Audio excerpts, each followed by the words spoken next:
Messieurs, dames, bonjour et bienvenue. Il est 11h01.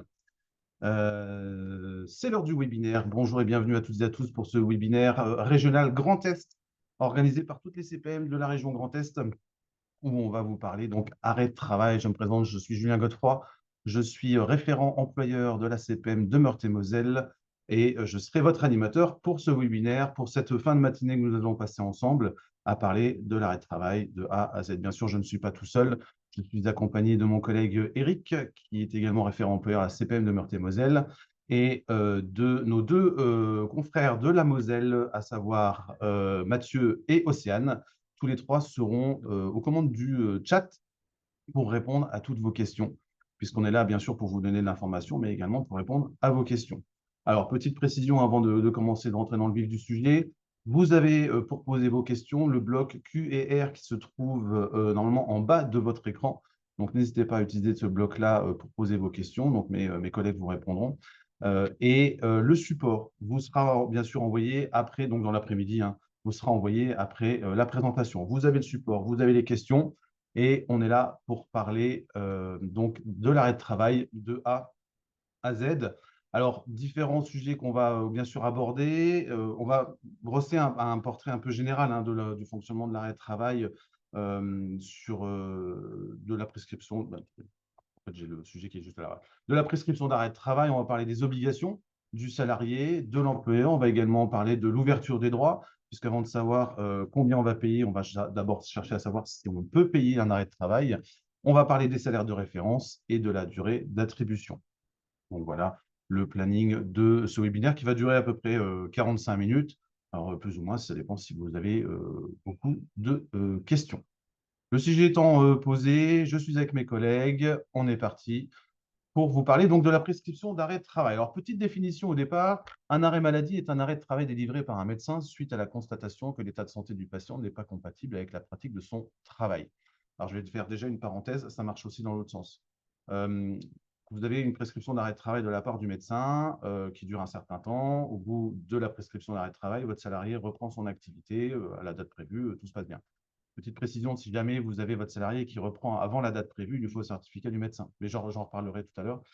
Mais ça, c'est important. Il n'y a pas de CERFA spécifique pour la reprise anticipée de l'arrêt de travail, mais il faut un certificat du médecin pour cette reprise de votre salarié. La durée de travail est variable selon la gravité de son affection, bien sûr. Bon, ça, ce sont des éléments que vous connaissez, mais c'est toujours important de les répéter. Vaut pour arrêt de travail le bulletin d'hospitalisation. Alors ça, c'est important parce que le bulletin d'hospitalisation, pardon, l'hôpital ne nous l'envoie pas et les assurés ne nous les envoient pas non plus, ou du moins extrêmement rarement.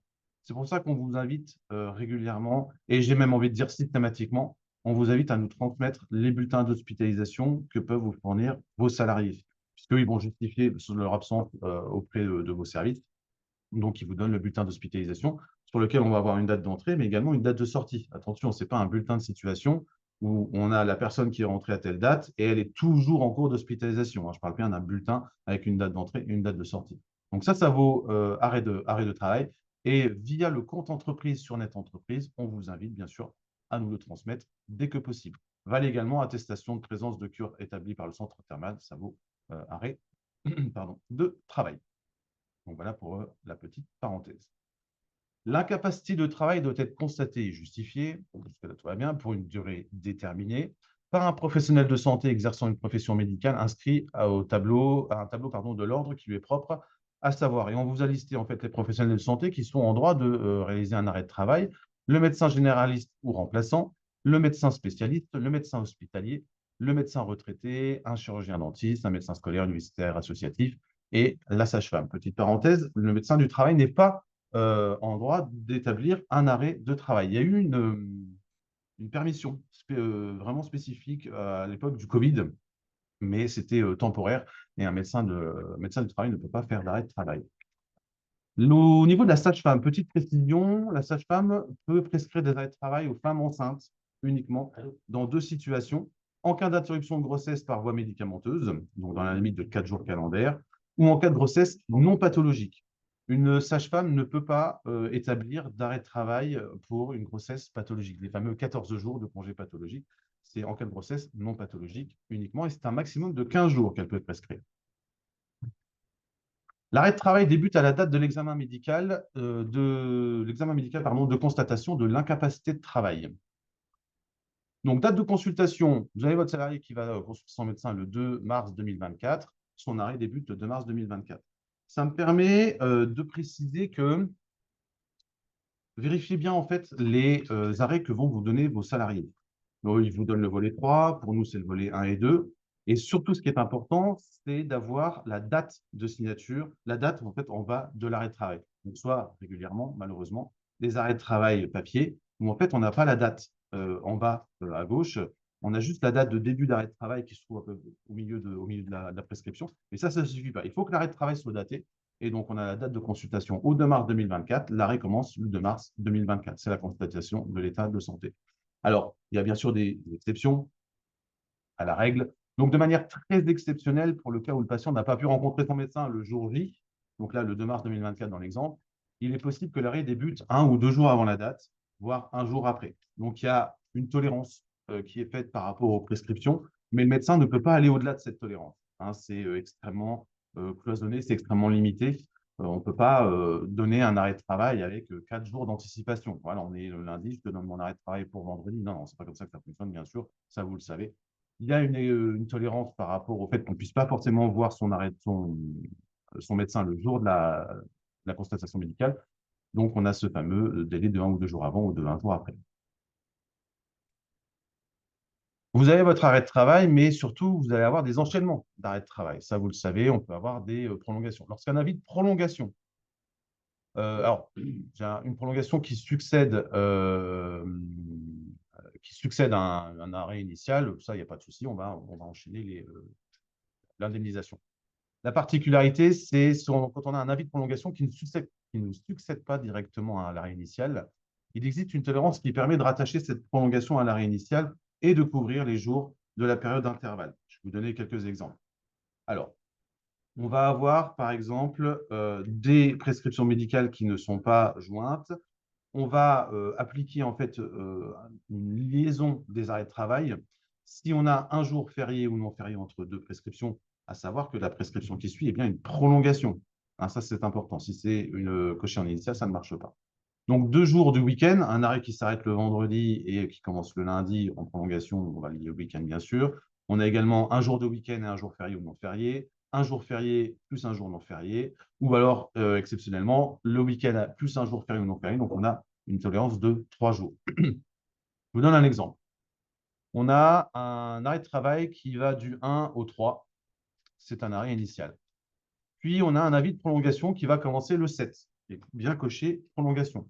Petite précision, si on a un arrêt qui n'est coché ni initial ni prolongation, on va le renvoyer à l'assuré. Simplement parce que on ne sait pas comment le traiter. Donc là, c'est coché prolongation. On est dans le cas de la tolérance des week-ends, donc 3 jours week-end plus 1 jour férié ou non férié, donc le 4, 5, 6. Donc, on va avoir une liaison des 2 arrêts de travail. On va prendre en charge continuellement du 1er au 9 dans l'exemple que vous avez sous les yeux. À l'inverse, donc ça c'est week-end plus 1 jour, pardon, c'est la fameuse tolérance dont je vous parlais juste avant, et on a un arrêt maladie continu. À l'inverse, puis on a un arrêt donc maladie qui va du 1er au 3, et on a un nouvel arrêt initial qui va commencer le 7, et là bien coché initial. À ce moment-là, comme c'est un arrêt initial, on ne va pas prendre en compte le week-end plus le jour complémentaire, on ne va pas prendre en compte les 3 jours.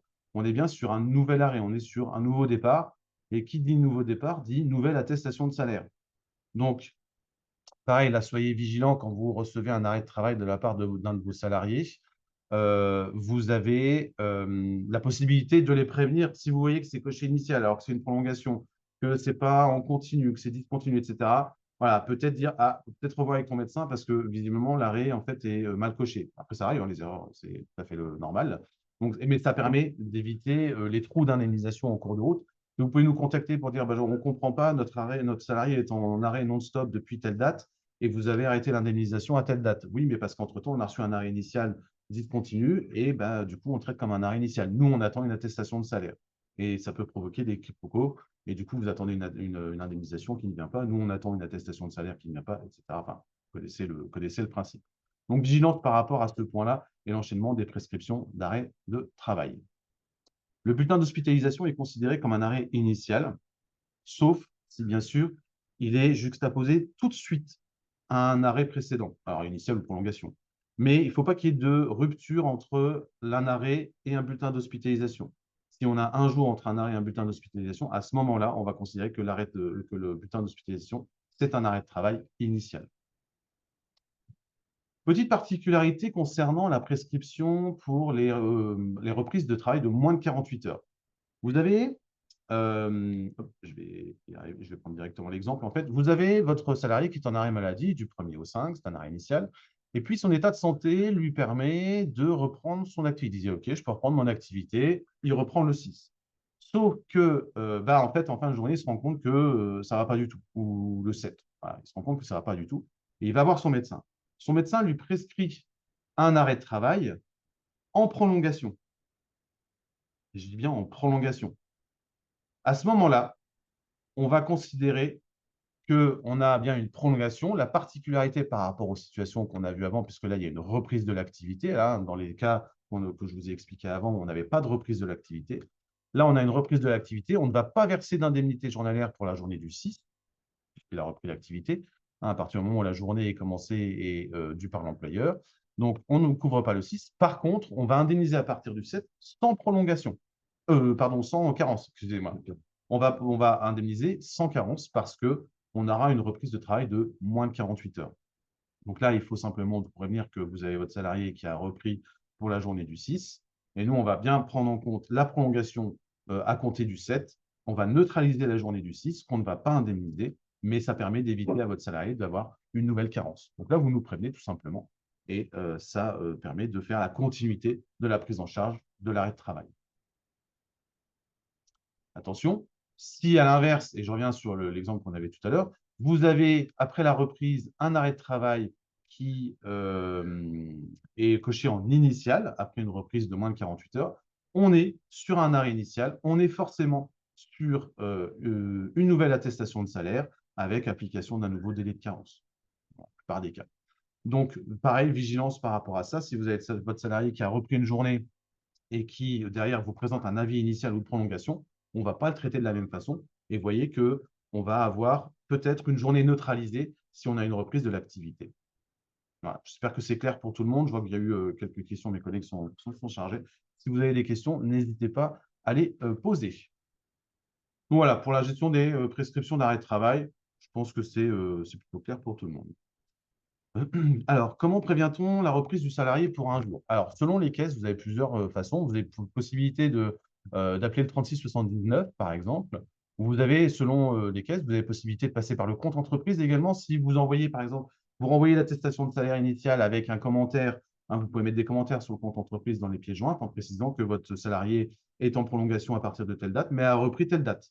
Nous, par exemple, en Meurthe-et-Moselle, on va avoir un portail sur lequel vous avez accès à un formulaire qui vous permet de nous envoyer directement des informations. Voilà, ça dépend des caisses. Le plus simple, c'est d'appeler 3679 ou le référent de votre département pour savoir comment vous devez procéder. Au niveau des obligations pour le salarié, bien sûr, et au niveau de l'employeur, donc vos obligations à vous en cas d'arrêt de travail. Le salarié, bien sûr, doit envoyer à la CPM de son lieu de résidence. Attention, ce n'est pas la CPM de lieu d'implantation de son entreprise, bien sûr, c'est son lieu de résidence qui compte. Donc, la CPM de son lieu de résidence, il envoie son arrêt de travail volet 1 et 2, j'insiste bien là-dessus, dans les 48 heures. Si vous avez votre salarié qui vous donne les volets 1 et 2, vous lui rendez tout de suite et vous lui dites, il faut que tu envoies ça à la CPM. Alors, petite précision, bien sûr, je parle là, pour le coup, pour les assurés du régime général, les salariés du privé. Mais, parenthèse, on parle aussi également des salariés du public, notamment les contractuels et les titulaires de moins de 28 heures, qui, eux, dépendent du régime général pour leurs prestations en espèces, les indemnisations en cas d'arrêt de travail. Donc, les contractuels et les titulaires de moins de 28 heures de la fonction publique, c'est à la CPM qu'ils envoient de leur lieu de résidence, qu'ils envoient leur arrêt de travail. Donc, arrêt de travail envoyé dans les 48 heures. Bien sûr, ils ont l'obligation de respecter les horaires de sortie. Ils se soumettent au contrôle éventuel du service médical. C'est d'ailleurs pour cette raison qu'ils doivent envoyer leur arrêt de travail dans les 48 heures, puisque ça permet au service médical d'effectuer les contrôles nécessaires si besoin, et bien prévenir la CPM en cas de sortie du département. Ils doivent nous demander, donc la CPM de leur lieu de résidence, demander l'autorisation de sortie du département quand ils sont en arrêt de travail. Alors, je parlais du volet 1 et 2 à nous envoyer. Bien sûr, ne nous envoyez pas le volet 3. C'est le volet employeur, c'est le volet qui vous est destiné. Si demain, vous nous contactez et on vous dit on n'a pas la prescription d'arrêt de travail, il faut dire à votre salarié qu'il nous envoie soit les originaux, s'il les a encore, soit un duplicata des volets 1 et 2 qu'il va voir chez son médecin. Ne nous envoyez pas le volet 3, parce qu'on ne pourra pas traiter, on ne peut rien en faire. Il n'est pas utilisable pour nous, puisqu'on n'a pas les informations nécessaires dessus. Donc, celui-là, vous le conservez. Là, on parle des arrêts papier. Bien sûr, on travaille avec les professionnels de santé. On a des équipes qui sont dédiées à l'accompagnement des professionnels de santé dans chaque CPM. On travaille à la dématérialisation des arrêts de travail. Et bien sûr, c'est une transmission automatique, donc sous 48 heures maximum. C'est beaucoup plus clair au niveau des éléments qui sont sur la prescription d'arrêt de travail et ça permet de lutter contre la fraude. Je reviens aussi sur les éléments. Vous avez la possibilité, quand vous voyez un arrêt de travail d'un salarié, vous avez la possibilité de voir les éléments qu'il y a sur son arrêt de travail. On reçoit beaucoup d'arrêts de travail où on a en haut la partie en haut qui est consacrée à l'assuré. Il n'y a pas le nom, il n'y a pas le prénom, il n'y a pas le numéro de sécurité sociale. Parce qu'en fait, le médecin, souvent, il remplit que la partie concernant l'arrêt de travail. Après, c'est à l'assuré de mettre ses informations personnelles. Du coup, on ne sait pas à qui il est, cet arrêt de travail, et il n'est pas traité. Donc, si jamais vous voyez passer des arrêts de travail où il manque les trois quarts des informations, vous avez la possibilité de dire à votre salarié, attention, il manque des informations sur ton arrêt de travail, la CPM n'est pas en capacité de le traiter parce qu'elle ne sait pas à qui il est. On ne sait pas qui nous envoie les arrêts de travail. Un petit focus sur les arrêts tardifs, l'envoi tardif des arrêts. Je vous disais, ils ont 48 heures pour le faire. Votre salarié doit transmettre son avis d'arrêt de travail sous 48 heures par courrier. Bien sûr, il nous faut les originaux. Il y a un délai de tolérance de réception, bien sûr, avec le délai d'acheminement. Ça, c'est tout à fait logique. Par contre, on va appliquer des avertissements si on a des envois tardifs à répétition, voire même des pénalités au niveau des indemnités journalières et dans certains cas même des suppressions. Bien sûr, ne sont pas concernés les bulletins d'hospitalisation. On ne va pas demander à quelqu'un de se lever de son lit d'hôpital s'il est hospitalisé pour aller poster son arrêt de travail. Il nous l'envoie une fois qu'il est sorti. C'est logique, c'est toujours mieux en le disant, mais c'est tout à fait logique. Donc là, on parle de la prescription classique, de l'arrêt qu'on peut avoir chez son médecin. Comment ça va se passer si on a des envois tardifs? Premier envoi hors délai. Donc, on va généralement prendre la date de réception moins 4 jours pour estimer en fait la date d'envoi, puisqu'on va compter un délai d'acheminement. Premier envoi hors délai, mais l'arrêt nous arrive avant la fin de l'arrêt de travail. Important. On fait une information à l'assuré, on envoie un courrier comme quoi, s'il renouvelle son envoi tardif dans les 24 mois, il s'expose à des sanctions. Donc là, c'est juste un avertissement. On envoie un courrier, alors soit sur Amélie, soit version papier. On envoie un courrier pour le prévenir qui peut être susceptible de subir des sanctions. Si on a un deuxième envoi hors délai, toujours l'arrêt de travail nous parvient avant la fin de l'arrêt de travail. À ce moment-là, les indemnités dues sont réduites de 50% entre la date de prescription et la date d'envoi. C'est ce que je disais, date de réception, moins on va revenir 4 jours en arrière. Et si, par contre, on a un arrêt reçu après la date de fin de prescription, le Code de sécurité sociale nous précise qu'on a le droit de supprimer l'intégralité des indemnités journalières pour la période pendant laquelle nous n'avons pas pu, nous, CPAM, effectuer les contrôles nécessaires de l'arrêt de travail. Donc, une fois, ça va. Deux fois, ça commence à poser des problèmes. Et bien, alors là, si on reçoit l'arrêt de travail après la fin de la prescription, là, c'est carrément les indemnités journalières qui sont supprimées. S'il y a subrogation, bien sûr, vous êtes informé. Alors, vous recevrez un courrier pour vous dire, nous ne versons pas les indemnités journalières à votre salarié de telle date à telle date. Mais vous n'aurez pas le motif. Mais vous serez informé que nous ne le verserons pas, les indemnités journalières. Après, charge à lui de vous le dire s'il le souhaite, parce que lui sera informé, bien sûr, du motif. Mais par contre, là, important, attention, parce que ça peut être source d'indu, bien sûr, pour vous, et récupération des indemnités que vous auriez versées à tort en cas de subrogation. Donc voilà pour les envois tardifs et surtout le respect des obligations pour les salariés. Il existe des petits flyers qu'on peut mettre à disposition des employeurs si vous le souhaitez, enfin à votre disposition du coup, des petits flyers, des petites affichettes que vous pouvez soit mettre à l'affichage, soit joindre avec le bulletin de paie si vous voulez faire un rappel sur les obligations des salariés en cas d'arrêt de travail sur l'envoi de l'arrêt de travail, les choses à respecter, etc. Si vous le souhaitez, vous pouvez contacter le référent employeur de votre département qui pourra vous les communiquer par la suite, sachant qu'à la fin du webinaire, enfin à la fin du support, on vous met la liste des contacts par département, bien sûr. Les obligations de l'employeur, vos obligations à vous en tant qu'employeur en cas d'arrêt de travail. Vous le savez, je ne vous l'apprends pas, vous devez nous transmettre une attestation de salaire, soit via l'ADSN, soit via Net Entreprise, sachant que vous avez 5 jours à partir du moment où vous avez connaissance de l'arrêt de travail pour émettre le signalement en DSN ou pour établir l'attestation de salaire sur Net Entreprise. Un arrêt, un arrêt initial, une attestation de salaire. Je reviendrai dessus, mais ce n'est pas parce que vous avez un arrêt d'une journée qu'il ne faut pas faire d'attestation de salaire. Vous ne savez pas si vous êtes pris en charge ou pas par nous, par nos services. Donc ça, c'est important. L'attestation de salaire aussi dans les cas d'un arrêt supérieur à 6 mois. Donc au départ, vous avez l'arrêt classique, vous faites une attestation de salaire avec les salaires de référence, etc. Sachez que si vous avez votre salarié qui est en arrêt de travail, un arrêt de travail qui a un arrêt de travail, pardon, je vais y arriver, supérieur à 6 mois, vous devez également nous faire une deuxième attestation, puisque, et on va en parler après, ça va concerner l'ouverture des droits. On va faire une étude des droits au début de l'arrêt de travail, mais on va faire une étude des droits au bout de 6 mois. Alors, ce n'est pas un arrêt d'emblée de 6 mois, hein, c'est bien sûr un cumul d'arrêts et au total, on arrive à plus de 6 mois. Donc, si votre salarié reprend le travail, l'arrêt de l'attestation de salaire dans le cas d'un arrêt supérieur à 6 mois, il faut faire une attestation. Et si votre salarié reprend le travail par anticipation avant le terme de l'arrêt de travail, vous devez indiquer la reprise anticipée à la CPM afin d'interrompre le versement des indemnités journalières. Quand la personne reprend à la date prévue, en fait, nous, on arrête le versement, votre salarié reprend son activité, mais vous n'avez aucune démarche à effectuer. Ce qu'il faut faire, c'est nous prévenir s'il y a une reprise anticipée. Alors, normalement, l'assuré doit nous envoyer un certificat du médecin avec un courrier pour dire, voilà, je reprends de manière anticipée. Sauf que, ben, voilà, c'est pas fait. Vous êtes le meilleur vecteur d'information pour nous dire que votre salarié a repris de manière anticipée. Donc, vous devez faire une attestation de salaire de reprise anticipée.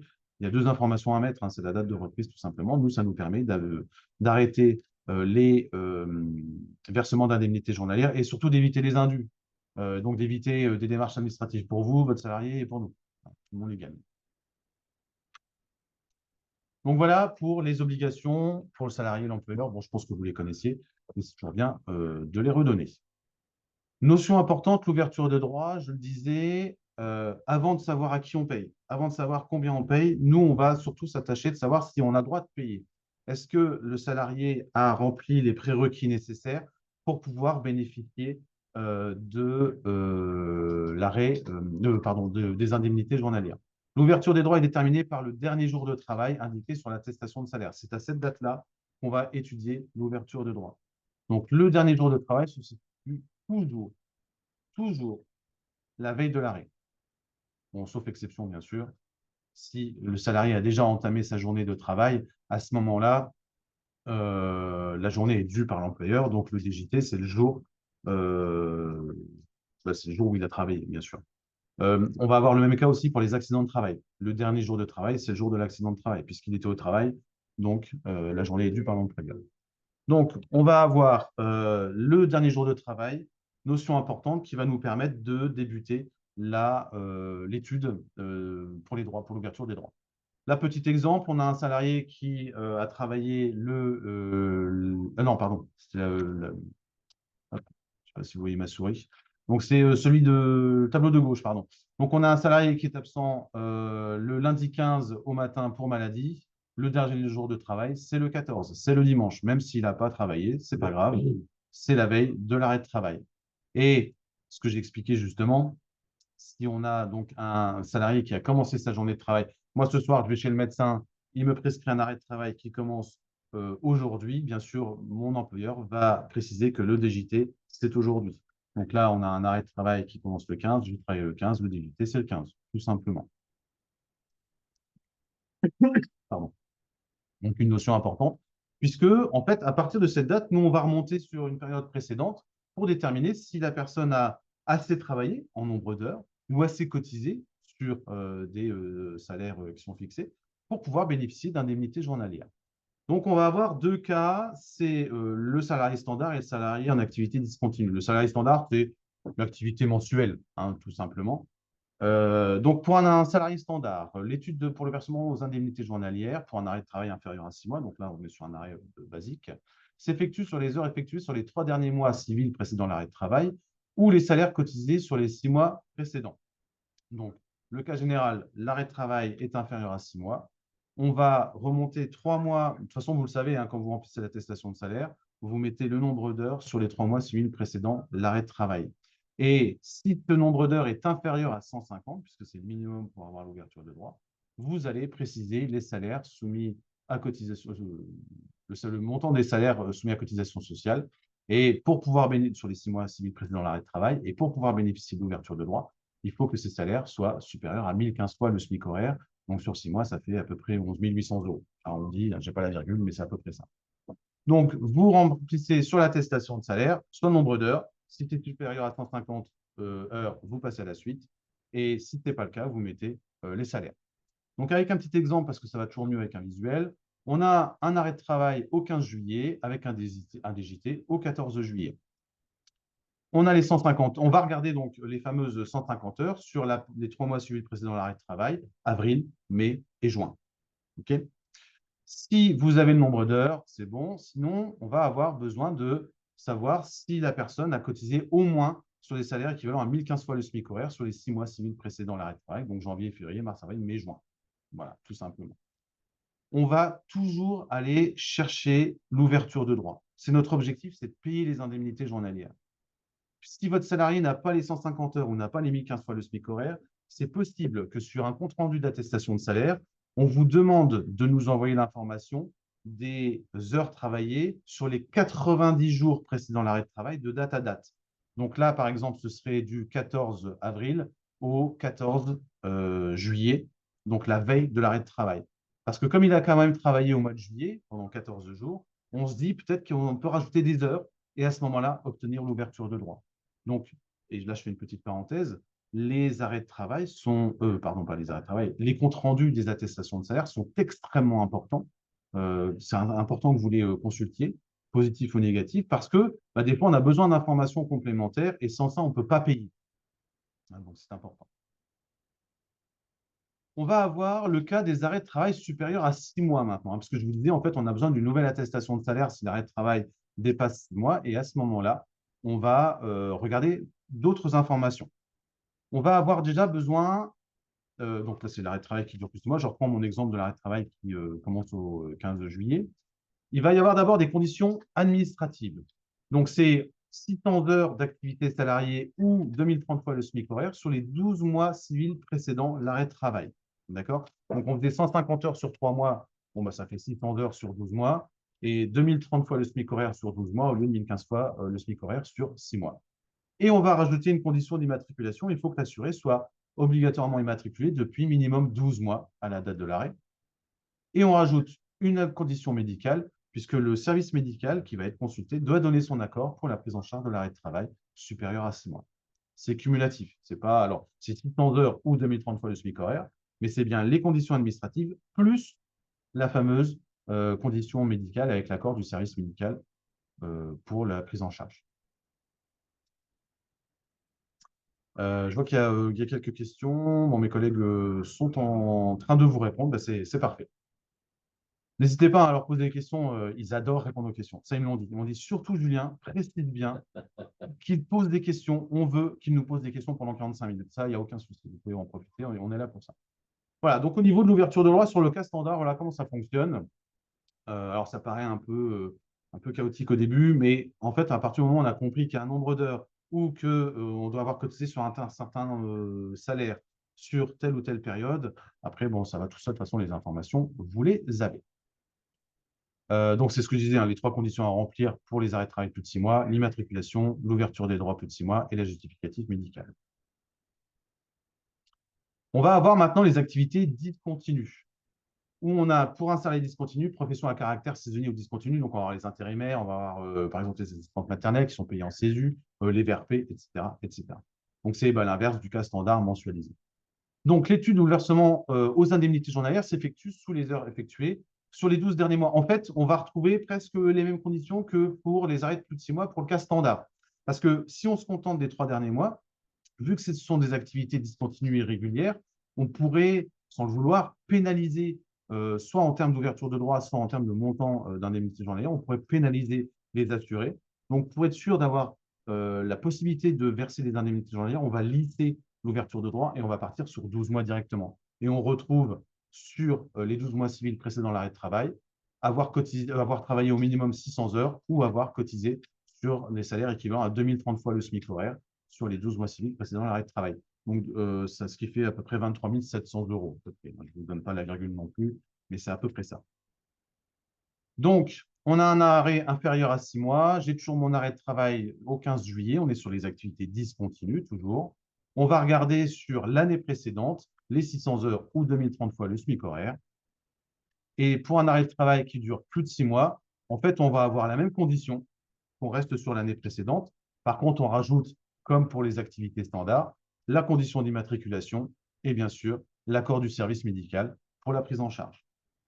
Donc, l'ouverture de droit, ça peut paraître anodin parce qu'on se dit, bon, voilà, je suis salarié, je travaille, donc j'ai droit aux indemnités journalières, mais il y a quand même des conditions à respecter. Et ces conditions, on peut les étudier grâce aux informations que vous mettez sur l'attestation de salaire. Alors, sur notre entreprise, vous remplissez les informations, vous mettez le nombre d'heures. S'il y a au moins les 150 heures, vous savez qu'il y a l'ouverture de droit, vous n'êtes pas obligé de remplir les salaires, vous passez à l'étape suivante. Par contre, s'il n'y a pas les 150 heures, il nous faut les salaires. En DSN, automatiquement, l'attestation reconstituée nous met le nombre d'heures. Et s'il n'y a pas de nombre d'heures, elle met le salaire. Donc ça, c'est automatique. Vous n'avez pas besoin de le préciser. Voilà pour l'ouverture de droit. On sait qu'on peut payer l'arrêt de travail. Maintenant, on va regarder combien on peut payer. Donc, le salaire pour le calcul, les salaires pris pour le calcul de l'indemnité journalière correspond au salaire de la période de référence. Donc, on a le cas standard. On va prendre les 3 mois civils précédant l'arrêt de travail. En fait, on va retrouver les mêmes délais, les mêmes durées que pour le calcul de l'ouverture de droit. Et sur les cas particuliers, donc les activités discontinues, on va prendre tout simplement les 12 mois précédant l'arrêt. Le salaire à prendre en compte est celui servant de base de calcul à la cotisation due pour le risque maladie. S'il y a des cotisations, il y a des prestations. S'il n'y a pas de cotisation, il n'y a pas de prestations. C'est tout bête, mais c'est quand même bien de le préciser. Donc, on prend en compte les salaires soumis à cotisation sociale, bien sûr, comprenant les primes pour les arrêts maladie, pour la maternité, pour la maladie, donc c'est cotisation maladie, maternité, invalidité et décès. Voilà. C'est plafonné à 3 180,46 euros. Donc, les salaires au-delà des 3 180,46 euros ne sont pas pris en compte dans le calcul des indemnités journalières, ce qui va plafonner l'indemnité journalière à 52 euros à peu près, 52,28 euros. Je verrai, on verra le montant juste après. Donc, on prend en compte les salaires soumis à cotisation sociale dans la limite de 3 180,46 euros. Donc ça, on a la période de référence et les 3 mois suivis précédant l'arrêt de travail. Sauf que ces périodes peuvent être incomplètes. Donc pour le cas standard, dans certains cas, on va vous demander de rétablir le salaire. Parce que quelqu'un qui a été absent pendant longtemps sur une période de référence, s'il a que 500 euros de salaire, on ne peut pas calculer les indemnités journalières sur les 500 euros de salaire. Donc on va vous demander de rétablir les salaires. Quelles sont les situations dans lesquelles vous devez rétablir le salaire? En fait, un salaire rétabli, c'est quoi? C'est combien la personne aurait touché si elle avait travaillé le temps prévu sur son contrat de travail. En gros, c'est ça. Ce n'est pas plus compliqué. En cas de nouvelle embauche, bien sûr, la période pendant la période d'embauche, si l'embauche est présente dans la période de référence pour le calcul de l'indemnité journalière, il faut nous le préciser. Parce que quelqu'un qui est en arrêt de travail, aujourd'hui, on est le 11, on est 11 juin. Elle est en arrêt de travail aujourd'hui le 11 juin et vous l'avez embauché le 1er mai. Normalement, la période de référence, c'est mars, avril, mai. Arrêt de travail au mois de juin. Sauf que vous n'avez que le mois de mai, où la personne était chez vous. Donc, bien sûr, vous mettrez le salaire du mois de mai. Sauf que pour le mois de mars et avril, il va falloir en fait simplement nous préciser que sur l'attestation de salaire, que la personne était en nouvelle embauche. Attention, particularité pour la nouvelle embauche, vous n'avez pas à rétablir les mois précédant l'embauche. Donc, je reprends mon exemple. Mars, vous mettez salaire à 0, vous ne rétablissez pas, puisque le salarié n'était pas chez vous. Avril, vous ne rétablissez pas, puisque le salarié n'était pas chez vous, donc vous mettez motif d'absence, nouvelle embauche. Le mois de mai, vous mettez soit le salaire complet s'il a commencé le 1er mai, par exemple, ou s'il a commencé le 15 mai, vous rétablissez le salaire, sur le 15 mai, sur le mois de mai, du 1er au 31 mai, oui, du 1er au 31 mai, en mettant motif nouvelle embauche. Alors, ce qu'on va faire simplement sur ce genre de situation, on va prendre en compte bien sûr le salaire établi du mois d'embauche chez vous, mais on va interroger le salarié sur ses activités précédentes. Est-ce qu'il était salarié? Est-ce qu'il était Pôle emploi indemnisé, etc., etc. Donc, pour ce genre de situation, vous mettez uniquement les salaires qui relèvent de votre entreprise. Ce qui s'est passé avant, nous, on s'en chargera directement avec le salarié. Donc, rétablir les salaires pour une nouvelle embauche, attention, c'est particulier, il y a quand même quelques règles à respecter. Si jamais vous avez bien sûr besoin de précision sur certains cas particuliers, n'hésitez pas à contacter le référent employeur de votre département.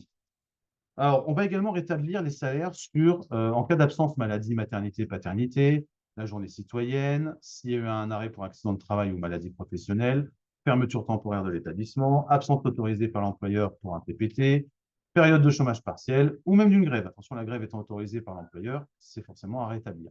En fait, ce qu'il faut retenir, c'est que ce sont les absences autorisées par l'employeur qui doivent être rétablies. L'absence non payée et non autorisée ou mise à pied ou journée de solidarité ne sont pas à rétablir en cas d'attestation de salaire. Quand vous remplissez l'attestation de salaire, alors sur DSN, ça se fait automatiquement, hein, le système va aller chercher dans les DSN mensuelles précédentes les informations sur les salaires et rétablit automatiquement. Quand vous êtes sur Net Entreprise pour votre attestation de salaire, donc vous devez rétablir de vous-même.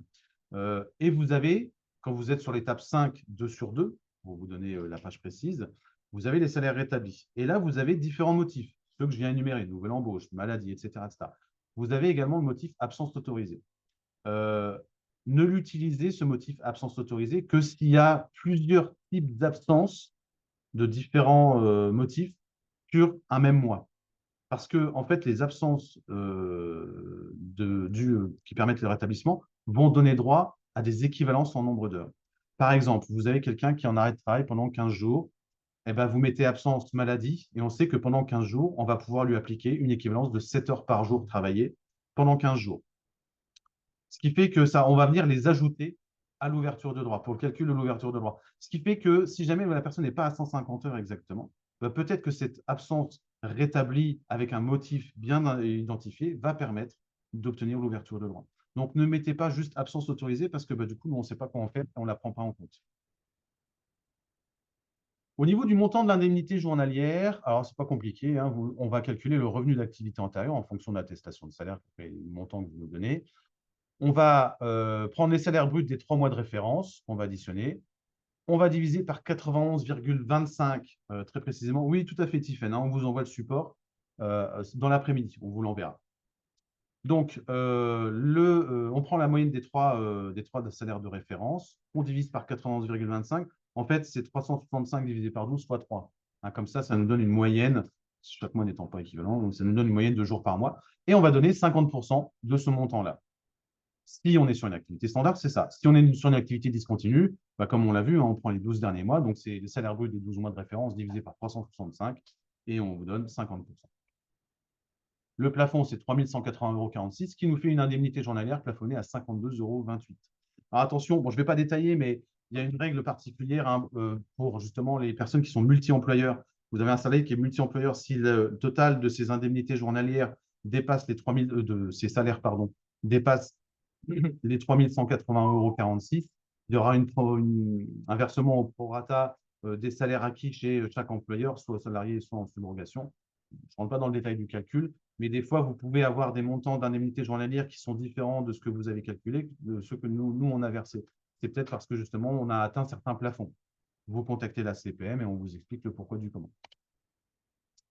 Dans les indemnités journalières, bien sûr, on va parler de la fiscalité. Les indemnités journalières brutes et soumises aux prélèvements sociaux. Donc, je suis à la bourre. Donc, on a 6,7% de prélèvements sociaux. C'est soumis aux prélèvements à la source, aux impôts depuis 2019. Les indemnités journalières sont soumises à l'impôt sur le revenu, sauf celles qui sont en lien avec une ALD. Et petite précision, les indemnités journalières liées aux accidents de travail et maladies professionnelles sont imposées à 50%. Voilà pour le calcul des indemnités journalières. Voilà, j'espère que c'est clair pour tout le monde. Si vous avez des questions, je vois que Vous allez en profiter pour les poser. C'est parfait. On peut passer à la durée d'attribution. On sait qu'on peut payer, on sait combien on va payer. Ben, maintenant, combien de temps on va verser. Alors, là, il y a des règles bien précises qu'il faut bien avoir en tête. Donc, départ de l'indemnisation, on a bien sûr cette fameuse carence de 3 jours qui est appliquée à tous les salariés du régime général de la sécurité sociale. Donc, ça veut dire également les salariés de la fonction publique, contractuels et titulaires de moins de 28 heures sur leur contrat. On a les 3 premiers jours de carence et on va commencer l'indemnisation après. Il y a bien sûr des exceptions, sinon ce serait trop facile. Le délai de carence ne s'applique pas dans les cas suivants. La reprise d'activité entre deux prescriptions d'arrêt de travail de moins de 48 heures, c'est la situation dont je vous parlais tout à l'heure. Un arrêt de travail, une prolongation, mais au milieu, on a une reprise de moins de 48 heures. On n'indemnise pas la journée de reprise. Par contre, on n'applique pas la carence sur la prolongation. Hein, donc ça, c'est la particularité. Les rechutes pour arrêt de travail en rapport avec une affection longue durée. En cas d'affection, prise en charge en cas d'affection longue durée. Donc, on a une carence sur le premier arrêt de travail lié à l'ALD et les arrêts de travail suivants ne sont pas concernés, donc les rechutes ne sont pas concernées.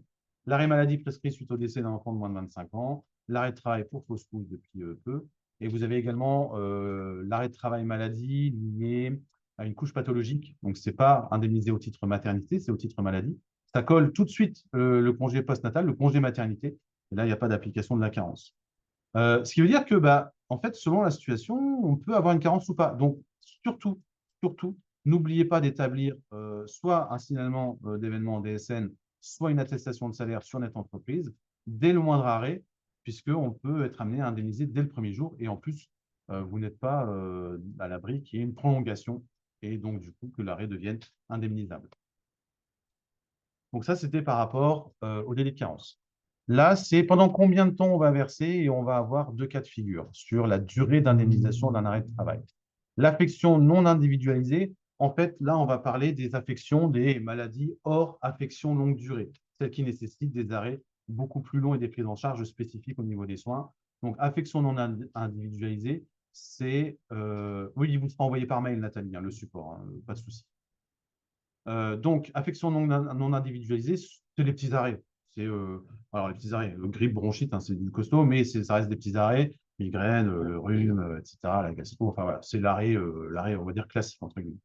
En cas de maladie non individualisée, l'assuré ne peut percevoir plus de 360 indemnités journalières sur une période de 3 ans, de date à date. En fait, on va avoir cette fameuse notion de durée glissante selon en fait l'avancée de l'arrêt de travail. Donc, on va prendre un cas. Hop, il est là, voilà. On a un arrêt au 1er mai 2020. Okay. On a un arrêt qui dure 5 mois. Donc là, on a 150 jours d'indemnité. On regarde les 3 années précédentes. Bon, il n'y a pas eu d'arrêt de travail. On va pouvoir indemniser l'intégralité de l'arrêt de travail. Et le compteur, qui était à 0, passe à 150. On le voit en bas à gauche ici. Il passe à 150. Et puis, on a un deuxième arrêt de travail en 2021 de 150, donc de 5 mois également, 150 ici. On va regarder si sur les 3 dernières années, on n'a pas eu plus de 360 indemnités journalières versées. Ce n'est pas le cas. On peut indemniser. Notre compteur passe à 300 indemnités journalières sur les 3 dernières années. Puis on a de nouveau un arrêt sur 2022. Alors là, le problème, c'est que cet arrêt-là, on le voit, hein, 150, 150 et 90, on va dépasser les 360 IV. Donc, en fait, le système va regarder, il va calculer, il va dire, OK, donc jusqu'au… attendez. Non, tac, voilà. Donc, jusque 1er mai donc 2022, on va pouvoir… non, ce n'est pas 1er mai 2022, pardon, excuse-moi. Donc, jusque les 60 premiers jours de l'arrêt de travail de 2022, pardon. On va pouvoir indemniser, puisqu'on aura 150 plus 150 plus 60, on aura le fameux capital des 360 indemnités journalières qui auront été versées. Par contre, tout ce qui est au-delà, comme on est sur les 3 dernières années, on ne peut pas verser. Les 30 derniers jours, les indemnités journalières ne seront pas versées, tout simplement. Donc, vigilance par rapport à ce point-là, puisqu'on va prendre l'arrêt de travail et on va regarder sur ce qui s'est passé sur les 3 années précédentes. On a un nouvel arrêt en 2023. Alors attention, il faut que l'assuré, s'il est toujours en arrêt de travail, continue à nous envoyer ses prescriptions. Parce qu'on est, je le rappelle, sur 3 années glissantes. Donc, au début, jusqu'au 1er mai 2023, puisque la période là a commencé au 1er mai 2020, on sait qu'on a déjà eu le versement de 360 IJ, on ne va pas pouvoir verser. Par contre, à partir du 1er mai 2023, à partir du 2, ben, en fait, comme on décale, ben, on va retirer une journée versée en 2020, donc on va pouvoir rajouter une journée versée en 2023, et le 3, et le 4, et le 5, et etc., etc. Chaque jour, en fait, et c'est ça qui est important, chaque jour, on va regarder ce qui s'est passé sur les 3 années civiles, sur les 3 pardon, années précédentes, l'arrêt de travail. Et là, donc, ça veut dire qu'à ce moment-là, on va pouvoir de nouveau, la personne s'est ouvert des droits, de nouveau, elle a une renaissance de droits, elle va pouvoir bénéficier de nouveau d'indemnités journalières. D'accord? J'espère que c'est clair pour tout le monde, ça va. Comment peut-on savoir combien de jours d'indemnisation a déjà eu le salarié? Alors ça, on peut pas, ça, vous ne pouvez pas le savoir. Puis surtout que sur les arrêts de travail, vous avez donc les arrêts maladie qui sont pris en compte dans ce fameux capital des 360 jours, mais le temps partiel thérapeutique n'est pas pris en compte. Les carences ne sont pas prises en compte. Les arrêts dérogatoires Covid ne sont pas pris en compte. Tout ce qui est accident de travail et maladie professionnelle, ce n'est pas pris en compte. Donc, à partir de ce moment-là, vous n'avez pas la possibilité, c'est difficile en fait d'évaluer comme ça si la personne a déjà eu son capital de 360 indemnités journalières ou pas. Allô. Oui. Alors, donc 360 indemnités journalières. Donc voilà, le fameux capital. J'espère que c'est clair pour tout le monde, pardon. Alors, du coup, donc l'arrêt de travail, on l'a indemnisé. Ça, c'est les cas standards. Et on a l'affection longue durée. Alors, pour les affections longue durée, on va. Alors, donc, tous les 3 ans, on repart à zéro. Alors, non, ce n'est pas tous les 3 ans, on repart à zéro, en fait. C'est que, en fait, on va avoir un glissement. C'est pas pendant 3 ans, il y a 360 IJ, et au bout de 3 ans, hop, on remet à zéro, et il y a de nouveau. Non, ça, ce n'est pas une période fixe, hein, contrairement justement à l'affection longue durée. C'est ce qu'on va voir. Où là, en fait, sur les arrêts de travail standards, on est sur des années glissantes. Donc, en fait, tous les jours d'arrêt de travail, on va regarder sur ce qui s'est passé sur les 3 années précédentes, hein. On est bien sur cette période glissante. Donc, l'affection longue durée, c'est une affection qui nécessite une interruption de travail d'une durée prévisible supérieure à 6 mois. C'est le service médical qui donne l'accord. 3 ans d'indemnisation maximum sur le point de départ situe le premier jour de l'arrêt de travail en rapport avec l'affection individualisée. Donc, affection non individualisée, c'est l'affection standard. Affection individualisée, là, on parle d'affection longue durée avec une prise en charge spécifique de 3 ans. Et non pas 360 EJ sur 3 ans. Là, c'est bien une période de 3 ans d'indemnisation. Petite précision par rapport au CERFA et aux prescriptions d'arrêt de travail, puisque les CERFA, vous l'avez constaté, ont changé au mai 2022, si je ne dis pas de bêtises, avec notamment la suppression de la notion d'ALD sur le volet 3, sur le volet employeur. Vous n'avez pas la possibilité, avec le volet 3 que vous donne le salarié, de savoir si c'est une prise en charge en cas d'affection longue durée ou pas. C'est pour ça qu'il faut systématiquement nous faire une attestation de salaire, parce que vous ne savez pas si c'est une ALD et peut-être que l'arrêt de travail est pris en charge, alors qu'a priori, on pourrait se dire que ce n'est pas le cas. Donc, on a notre affection longue durée et on a un arrêt de travail qui a commencé le 1er mai 2020 pour une durée de 2 ans. Là, d'emblée, on a une durée de 2 ans. Donc là, on est bien au-delà du délai des 360 indemnités journalières qui sont pris en charge pour les cas standards. On applique bien sûr les 3 jours de carence sur le premier arrêt de travail. Et à partir de là, on a une prise en charge au 1er mai 2020. On a une prise en charge pour 3 ans jusqu'au 30 avril 2023. Et ce sont bien 3 années fixes. C'est-à-dire qu'en fait, on a un arrêt de travail qui va commencer en 2022, qui est lié à cette affection longue durée. Attention, entre-temps, on peut avoir des arrêts de travail, des petits arrêts de travail qui ne sont pas liés à l'affection longue durée. Eux ne sont pas comptabilisés dans ce système-là. C'est le système des 3 années glissantes qui fonctionne. Donc là, on a bien un arrêt qui est lié à l'affection longue durée, sauf que ce qui dépasse le 30 avril 2023 ne sera pas indemnisé, puisque les indemnités journalières liées à l'affection longue durée en question, ça allait du 1er mai 2020 au 30 avril 2023. D'accord? Donc, tout ce qui est au-delà, ce n'est pas indemnisé. Alors, comment ça se passe s'il y a un arrêt de travail qui est prescrit en lien avec l'ALD au-delà de la période de prise en charge? Soit le salarié a un état de santé qui lui permet la reprise de son activité, ça arrive, soit il y a une demande d'invalidité qui est faite. Il y a également la possibilité d'avoir une reprise en temps partiel thérapeutique. En fait, la situation va s'étudier à ce moment-là et savoir exactement comment est-ce qu'on peut accompagner au mieux le salarié. Il y a notamment, je ne vous rentre pas dans le détail, mais vous pourrez demander des informations complémentaires à vos caisses respectives. Il y a, en cas de risque d'inaptitude, on a la possibilité d'avoir une entrée dans le dispositif de la PDP, la prévention et la désinsertion professionnelle. Il y a plein de dispositifs, de process qui permettent justement l'accompagnement du salarié dans ces situations-là. Mais l'important, c'est de nous contacter et qu'on fasse le nécessaire avec. Et voilà pour la prise en charge de la durée d'attribution des indemnités journalières. Donc, hein, je répète, on a deux cas de figure. On a le cas standard où on est sur un système de 3 années glissantes. Tous les jours d'arrêt de travail, on va regarder ce qui s'est passé sur les 3 années précédentes et on va regarder si on a la possibilité d'indemniser si la personne n'a pas mangé son enveloppe de 360 indemnités journalières.